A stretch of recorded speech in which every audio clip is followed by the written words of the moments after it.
Hey Forster fans, I'm Paityn Tabor. I'm here on the Coach's Show with Coach Kat, where we sit down each week and talk about last week's game and the upcoming one. This week, we're going to recap last week's victory against Beloit and preview the upcoming game against UChicago. Stay tuned. Hey Coach, congrats on the big win last weekend against Beloit. That's so exciting. No, thanks. It's always good to get a conference win, and in the inclement weather that we had, it was good to get out of it the way we did. Yeah, absolutely. Coach, with the win last weekend, you set the all-time career record in program history for most wins. You surpassed Coach Dow, who's not only on your staff, but is a legendary coach here at the college and is even more so just an iconic figure here on campus. I mean, after all, the room where we usually do our interviews is called the Dow Room. So what does this accomplishment mean for you, and what lessons have you learned from Coach Dow that sort of helped you get there? Yeah, I mean, it's obviously an honor, and it's a sign of some longevity, I guess. You got to be here a while to win that many games. But I think it's really a testament to the players we've had and the coaches we've had. I mean, as much as I get the credit for the wins and the losses, I don't get to make any plays on the field, and so I give a lot of credit to those guys. And I think about some of those guys in the early years. My first 3 years on campus, I always joke we had 7 wins total, and now we're in a situation where we've kind of improved and become a pretty steady and impactful team where that's what we win every year. And so I think there's a lot of work in that, and a lot of people have been here for that whole time. Coach Dow is one of those guys that's been on my staff literally since I was an assistant coach and now as the head coach. And he is. I got guys like him and Coach Myers who both give so much sage wisdom because they've seen a lot more in football than I have at this point. And I think that the ability to talk to them and just have those conversations and with Coach Dow, his ties to some of our alums in the past, that's really been beneficial to me. But I also think that he is a guy who looks at what we're doing now and appreciates the efforts we do that are a little bit different than maybe how he did things. Yeah. Coach, can you sort of give me your best Coach Dow story that kind of illustrates how he was kind of a mentor for you early on in your career? Yeah, I mean, there's a lot of Coach Dow stories. And I think that one of them is, early in my career, and again, I was young and brazen. I was in my 20s, and this was actually when I was a coordinator. And we were going to play a game that was, we'll say, we were going to be severe underdogs. And in my mind, I didn't care about the underdog mentality, and he was trying to bring a voice of reason into a meeting about some things, and I took offense to it, and he could see he could see why. And then the next day, we had the ability where he actually came and gave an apology to me. And so that humility and willingness to do that, despite being the guy who was the all-time winningest coach, despite all those, and me just being this brash 26-year-old, his willingness to see how the conversation had kind of been a negative, and his willingness to come talk to me made it easier for me to start seeing those times for myself because I was pretty unapologetic at that point in my career.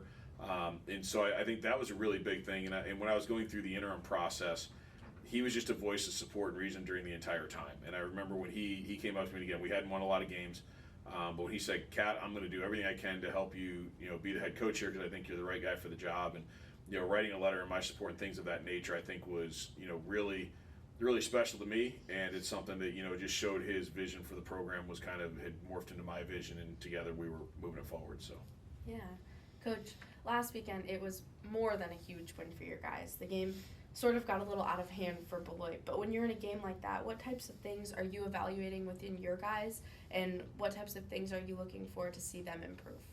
Level of execution. I mean, the reality is our play is our play. If we're running inside zone to the right, it's inside zone to the right no matter who we're playing against. Are we executing at a high level? Are we playing with great emotional intangibles?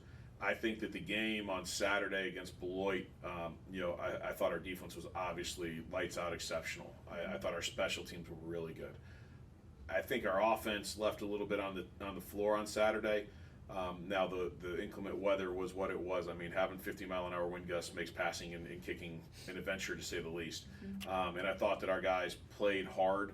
I think that our guys would tell you that there was a time where we probably took our foot off the gas a little bit too soon. Thinking, we got 14 points without them being on the field offensively, and all of a sudden, I think our guys got into a coast mode, as opposed to going and saying, "Oh no, we got more that we want to dominate and do and run more plays." And I don't think that our offense kind of hit the same as our defense maybe did.